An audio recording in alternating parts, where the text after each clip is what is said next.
반갑습니다. 제가 이제 자주 보시던 분들은 이제 알 텐데 모르시는 분들이 있으니까 제 소개를 먼저 하도록 하겠습니다. 저는 변용성이라고 합니다. 변용성이라고 하고요. 변자는 어려우니까.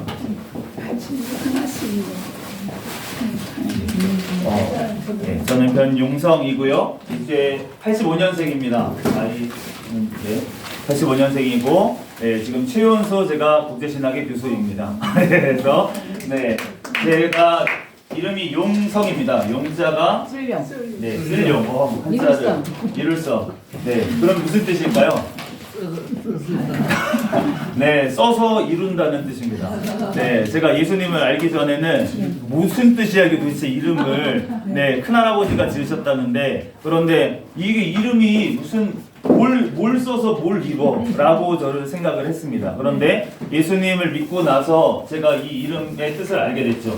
하나님이 저를 사용하셔서 뭔가 하나님의 뜻을 이루시겠구나 라고 저의 이름이 풀이가 되었습니다. 해석이 되었습니다. 우리가 하나님의 말씀, 우리가 신학을 배우는 이유도 마찬가지라고 생각합니다. 하나님의 말씀, 우리가 성경 말씀만 있으면 사실 됩니다. 그런데 성경 말씀을 잘못 푸는 사람들이, 잘못 해석하는 사람들이 너무나도 많이 있다는 것이죠. 그렇기 때문에 우리가 올바르게 성경 말씀을 이해하고 성경 말씀을 올바르게 적용해서 우리가 실천하면서 복음을 증거하면서 하기 위해서는 우리가 신학이 건전한 바른 신학이 분명히 필요하다. 그래서 우리가 신학을 지금 배우는 목적이 그런 줄로 믿습니다. 그래서 여러 가지 신학들이 너무 중요합니다. 아까 전에 원어부터 해서 우리가 히브리어, 헬라어도 배워야 되고, 그리고 여러 가지 배워야 될 것이 너무나도 많이 있었고 지금까지 배웠습니다. 그런데 저하고 같이 이제 한 학기 동안 공부할 것은 우리가 방금 김동진 교수님이 조직신학 잘 정리가 됐냐 저한테 이제 물어보셨는데, 저도 이제 정리를 하고 있는 중입니다. 그런데 사실은 우리 모두가 신학을 정리하고 있는 중입니다. 우리의 삶 가운데 사실은 하나님께서 우리에게 역사하셔서 사실은 글로만 알았던, 그냥 신학적인 지식으로만 알았던 그것이 사실은 진짜구나, 그런 체험이 있으면 정말 우리가 신학을 얘기할 때도 확신 있게 얘기할 수가 있겠죠. 그런데 그걸 체험을 하지 않고 그냥 지식적으로만 알고 있다면 그것에 대해서 전달을 하지만, 우리가 가르치지만 내가 정확하게 알고서 가르치는 게 아닐 수가 있겠습니다. 그래서 우리가 모두 다 조직신학을 사실은 해야 되는데, 그런데 조직신학을 함에 있어서 저희가 장로교 지금 신학교인데 장로교에서 우리가 기본적으로 가르치는 조직신학 책이 있습니다. 그것이 바로 기독교 강요라고 하는 책입니다. 그래서 저자는 칼빈입니다. 칼빈이고, 칼뱅이라고도 이제 프랑스어로는 얘기하고, 칼빈이라고는 영어 이름입니다. 그런데 이 기독교 강요라고 하는 것은 결국은 우리가 강요라는 말 때문에 조금 이제 옛날 한자어라서 조금 어려운데, 결국은 요약,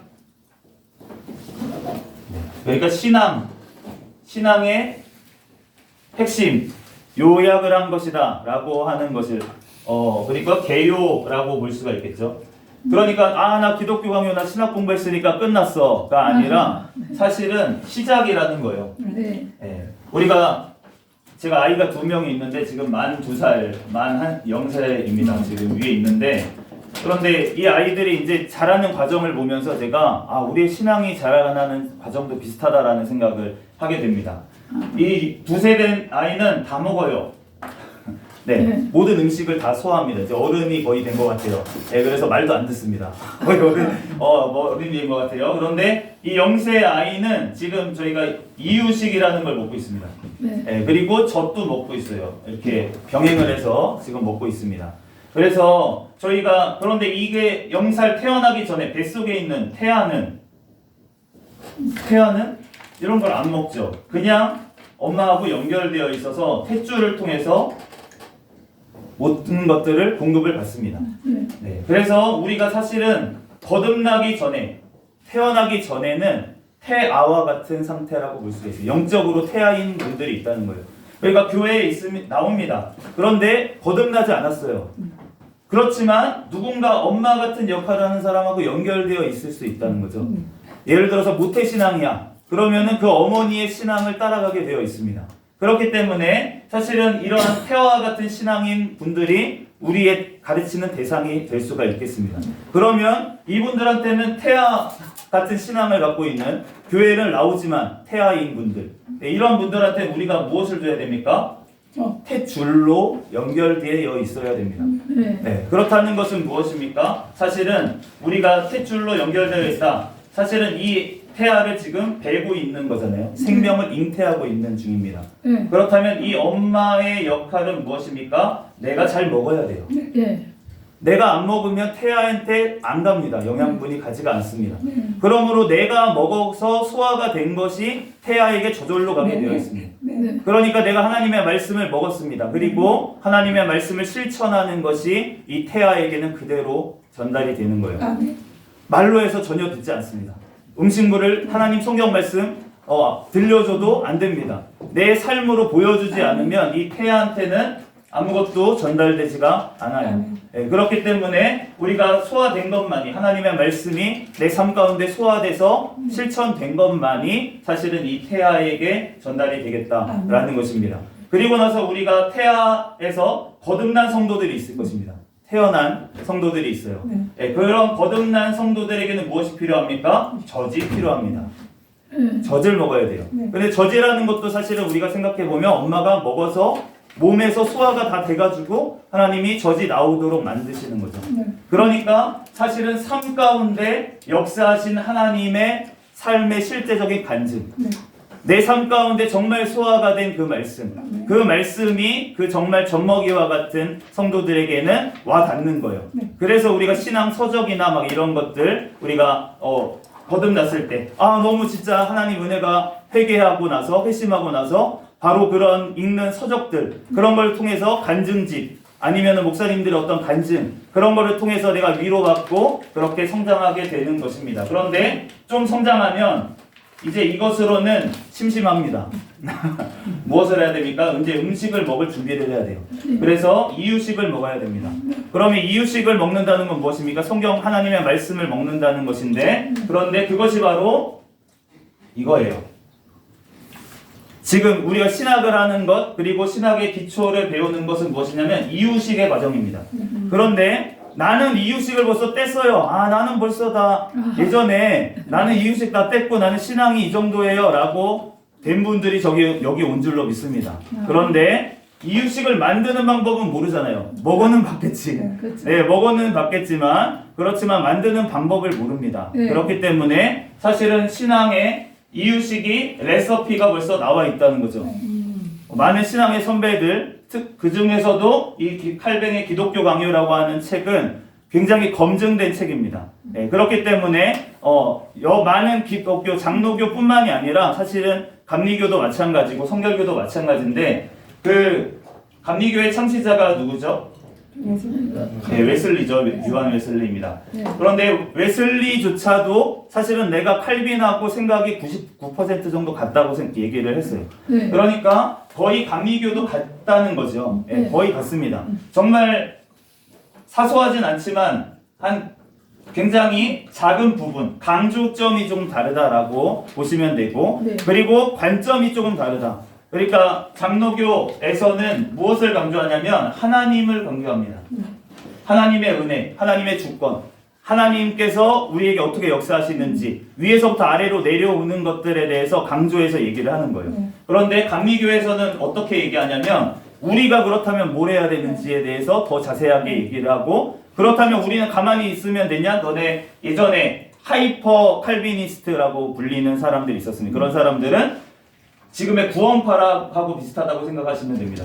그러니까 구원 받았으니까 우리는 이제 어떻게 살아도 상관없어 라고 얘기하는 그러한 자들에게 그거 아니야 라고 얘기하면서 이제 나왔던 게 이제 감리교고, 감리교에서 했던 것이 기도운동, 성령운동 이런 거를 했던 것이 바로 강조점이 우리가 정말 구원받은 사람이면, 거듭난 자라면 그렇게 살면 안 되잖아. 하나님의 말씀대로 살지 않으면 안 되잖아. 그런 거를 강조하면서 이제 얘기를 한 부분, 그 부분은 전체 우리가 성경 말씀의 1% 내외라는 것이죠. 그러니까 그런 부분에 대해서 사실은 우리가 싸우기보다는 사실은 우리가 정말로 복음을 증거하고 그 복음의 삶을 살면서 실천하고 그것을 통해서 또 다른 영혼들이 주님께로 돌아오고 성장하는 역사가 일어나는 것, 그것을 주님께서는 원하시고 내가 제자가 되어야지만 사실은 또 제자가 나올 수가 있습니다. 내가 아이를 뵐 수 있는 수준이 돼야지만, 장성해야지만 아이를 뵐 수가 있는 거예요. 내가 성장하지 않았는데 그런데 아이를 뵐 수도 없고 키울 수도 당연히 없겠죠. 그러므로 우리가 하나님 앞에 내가 먼저 돼야 되고 여기가 바로 그러한 장인 줄로 믿습니다. 또한 내가 된 자들이 모여서 우리가 어떻게 해야 될지, 어떻게 이유식을 먹이지? 예전에는 사실은 젖 먹이는 것도 굉장히 쉬웠어요. 왜냐하면 많이 봤기 때문에. 저희 부모님 세대만 하더라도 아이 젖 먹이는 거 누가 가르쳐주지 않아도 내 언니가 하는 걸 봤고 내 이모가 하는 걸 봤고 고모가 하는 걸 봤고 주변에서 젖 먹이는 걸 너무나도 많이 봤어. 그렇기 때문에 옛날에는 버스에서 먹이는 것도 그냥 자연스럽게 먹였다고 들었습니다. 그런데 지금은 아이를 한두 명 낳는 시대, 그렇게 시대가 돼버리고 나서부터는 젖 먹이는 걸 볼 수도 없어요. 게다가 젖을 먹이지도 않고 소젖을 다 먹이고 있으니까. 그러니까 지금 그런 것들을 알 수가 없으니까 가르쳐야 되는 시대가 돼버리고 말았습니다. 우리가 신앙적으로 우리가 정말 목숨 걸고 예수님을 예배드리려면 목숨을 걸어야 되는 북한이나 아니면 다른 지역의 공산주의권에서 제가 태어났다고 생각을 하면 그러면 이런 과정들 아마 필요 없을 것입니다. 하나님 앞에 진짜 사도 바울처럼 거듭남의 그냥 단회적인 체험, 그걸 받고 그냥 목숨 걸고 예수님 믿는 거예요. 목숨 걸고 예배드리러 가는 거예요. 목숨 걸고 벌써 자리에 예배드리러 나온 자가 하나님 앞에 진정으로 찬양을 안 드릴까요? 목숨 걸고 나왔는데요. 찬양 드려요. 당연한 거겠죠. 그런데 우리는 지금 당연하지 않은 환경 가운데 신앙생활을 하고 있기 때문에 우리가 이러한 과정들을 배울 필요가 있고 이러한 단계들에 대해서 우리가 배워야 된다. 그리고 그 단계에 대해서 아직 연약한 자들에게 알려줘야 된다. 라는 것이 우리가 신학을 배우는 목적, 그리고 조직신학을 하는 목적이고, 그리고 저희가 이번 학기 기독교 강요를 이제 배우는 그러한 목적이 또한 되겠습니다. 그래서 이 기독교 강요라고 하는 것은 굉장히 고전이고, 고전이고, 이 조직신학, 그 이후에 많은 조직신학자들이 조직신학을 펼칩니다. 그런데 그 기본이 되는 그 서적은 다 우리가 어떤 신학책을, 어떠한 신학 논문을 보더라도 다 기독교 강요가 거의 기본이 되어 있어서, 그래서 기독교 강요로부터 긍정하는 분들도 마찬가지고 기독교 강요의 어떤 부분에 대해서 부정하는 분들, 그건 성경 말씀하고 달라라고 얘기하시는 분들까지도 사실은 기독교 강요를 기본으로 알고 그것에 대해서 이제 신학을 전개를 하기 때문에 우리가 기본적으로 굉장히 봐야 되는 그러한 책이다라는 것입니다. 그래서 저와 한 학기 동안 할 거는 저도 이제 지금 배우고 있는 중이고 또 같이 공부를 하는 입장입니다. 그래서 같이 공부를 하면서 이제 저희가 이번 학기에 할 것은 기독교 강요 이제 3권을 가지고 3권은 구원론에 관한 이제 책인데 1권과 2권은 저희가 이제 다뤘었습니다. 그리고 3권도 사실은 지난 학기에 잠깐 다뤘었는데 제가 개인적인 논문 때문에 사정 때문에 제가 그만둠으로 인해서 중지가 돼서 그래서 이어서 이번 학기에 같이 진행을 하도록 그렇게 하겠습니다. 그래서 새로 오신 분들이 있어서 그 부분에 대해서 오늘 잠깐 이제 언급을 하고 그리고 자료를 제가 가지고 왔는데 여기 있네요. 거기 앞에 1강이라고 되어 있는 자료는 새로 오신 분들만 몇 장 안 되니까 나눠드리시고 나머지는 오늘 이제 원래 나가야 되는 내용인데 오늘 시간 되는 데까지 나가고 다음 시간에 더 이어서 진행하도록 그렇게 하겠습니다. 그래서 잠깐 기억이 다 안 나실 테니까 지금 기독교 강요 저희가 이제 이번 학기에 지난 학기에 이어서 3권을 다룰 것이고요. 이 총 1, 2, 3, 4권, 1, 2, 3, 4권으로 되어 있는데 그런데 1권 같은 경우에는 저희가 잘 아는 것처럼 이게 사도신경의 구조를 따른다고 볼 수가 있는데 1권은 성부, 2권은 성자, 3권은 성령, 4권은 교회입니다. 우리가 사도신경을 보면 전체적인 신앙 고백이 나와 있죠. 그런데 대부분을 이렇게 네 개로 나눠 보면 성부 하나님을 믿습니다. 성자 예수님을 믿습니다. 성령 하나님을 믿습니다. 그리고 교회의 여러 가지 것들을 믿습니다. 라고 우리가 신앙을 고백합니다. 그래서 이렇게 네 가지의 구성으로 되어 있다라고 보시면 되겠고, 특별히 3번 같은 경우에는 우리가 다룰 성령 하나님에 대해서 우리가 다루는 부분이 되겠습니다.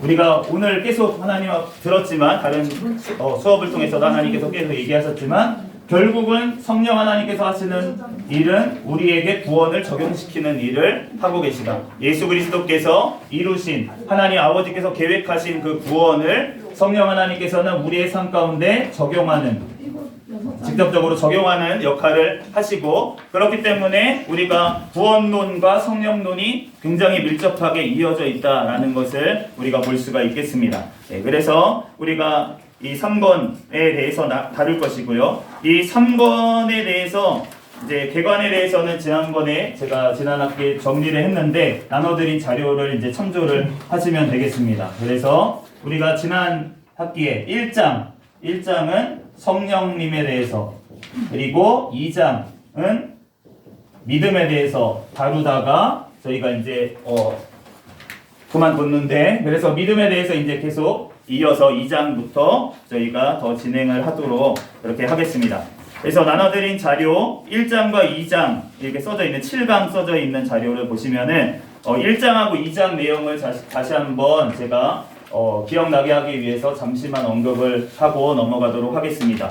새로 오신 분들은 기존에 이제 그 학장님이 올려놓은 강의 자료가 있습니다. 그리고 제가 가지고 있는 이 프린트된 자료들이 있으니까 제가 이제 자료를 공유를 해드리겠습니다. 그래서 그걸 보시고 참조하시고, 네, 그렇게 따라오시면 될 것 같고요. 그래서 복습하는 경험으로 거기 보도록 하겠습니다. 1장의 제목들만, 제가 중요 제목들만 이렇게 거기다 써놨는데요. 네, 우리 기독교 강연은 사실은 제목이 굉장히 중요합니다.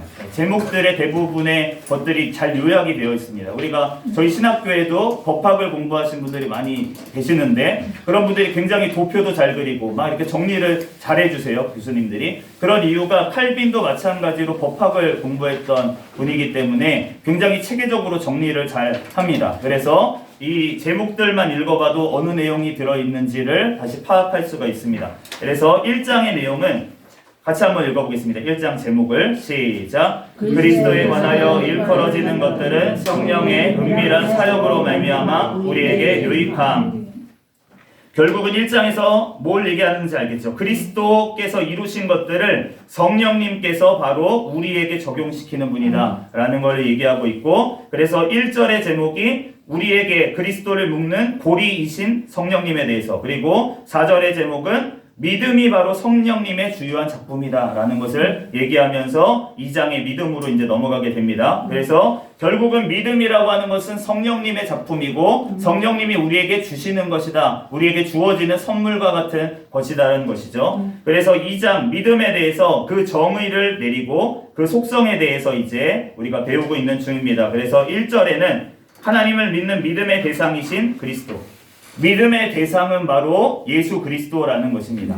그 믿음의 대상이 바뀌면 그러면 거기는 구원이 없습니다. 바로 예수 그리스도가 우리의 믿음의 대상이다라는 것이고, 하나님을 믿는다고 하는 자들도 마찬가지입니다. 아까 전에 유대교 얘기가 나왔지만 같은 하나님 여호와 하나님을 믿는다고 얘기를 하지만 그들은 예수 그리스도를 통하지 않기 때문에 우리의 믿음의 대상이신 예수 그리스도 외에는 하나님 아버지께 갈 길이 없기 때문에 바로 예수 그리스도, 그가 바로 믿음의 대상이다라는 것이고요. 두 번째로는 무지가 아니라 지식에 자리하는 믿음입니다.